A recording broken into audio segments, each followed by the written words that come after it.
এই বর্ণনা থেকে আমাদের সামনে কয়েকটি বিষয় স্পষ্ট হয়, যেগুলো মেরাজ কিংবা ইসরার আলোচনা আসলে আমাদের জানা থাকা দরকার, আমাদের আকীদা বিশ্বাস থাকা দরকার।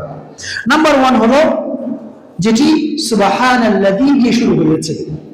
আল্লাহ রাব্বুল আলামিন মহাপবিত্র, তার সত্তা পবিত্র, তার জ্ঞান বুদ্ধি বিবেক মানুষের জ্ঞান বিবেক বুদ্ধির গণ্ডি পেরিয়ে অনেক অনেক দূর পেরিয়েছে।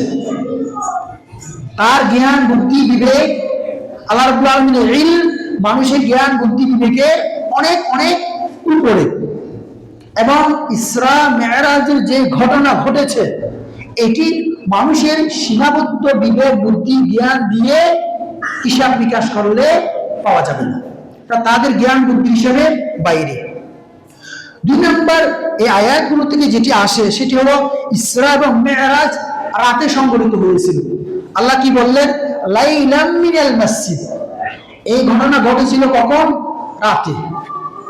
3 নম্বর হলো এই ঘটনা, এই সফর শুরু হয়েছে বাইতুল মুকাররম থেকে মসজিদে আকসা, পরে মসজিদে আকসা থেকে ঊর্ধ্বগমন সপ্তম আকাশে।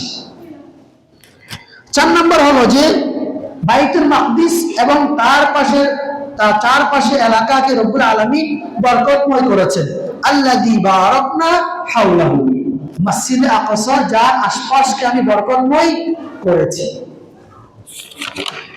5 নম্বর হলো আল্লাহ রাব্বুল আলামিন নবী সাল্লাল্লাহু আলাইহি ওয়াসাল্লামকে মিরাজ দান করেছেন। কেন? তার বড় বড় কুদরত এবং নিশানা দেখানোর জন্য। লিনুরিয়াহু মিন আয়াতিনা, যেন আমি তাকে আমার বড় বড় নিশানা কুদরত তাকে দেখাই। এই জন্য রব্বুল আলামিন তাকে জান্নাতে নিয়ে এমন কিছু দেখিয়েছেন যা তিনি ইতিপূর্বে দেখেননি। তিনি জান্নাত দেখেছেন, জান্নাতবাসীদের দেখেছেন, জাহান্নাম দেখেছেন, জাহান্নামের শাস্তি সমূহ তিনি সচক্ষে দেখেছেন। 6 নম্বর হলো মেরাজ এমন একটি বিষয় যা সাধারণ বোধগম্য নয়, এটা কেবল মহান রব্বুল আলামিনের কুদরতের কারিশমা। মাখলুকের সীমাবদ্ধ জ্ঞান দিয়ে এটিকে হিসাব করা চলে না।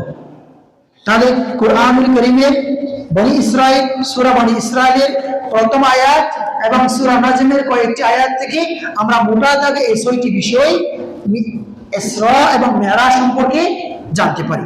এবং এই বর্ণনাটুকুই কুরআনুল কারীমে এসেছে, এর বাইরে আর কিছু আসেনি। এরপরে কিছু কথা এসেছে এরা ইসরা এবং মেরাজ সম্পর্কে, যেগুলো সহিহ হাদিস দ্বারা প্রমাণিত।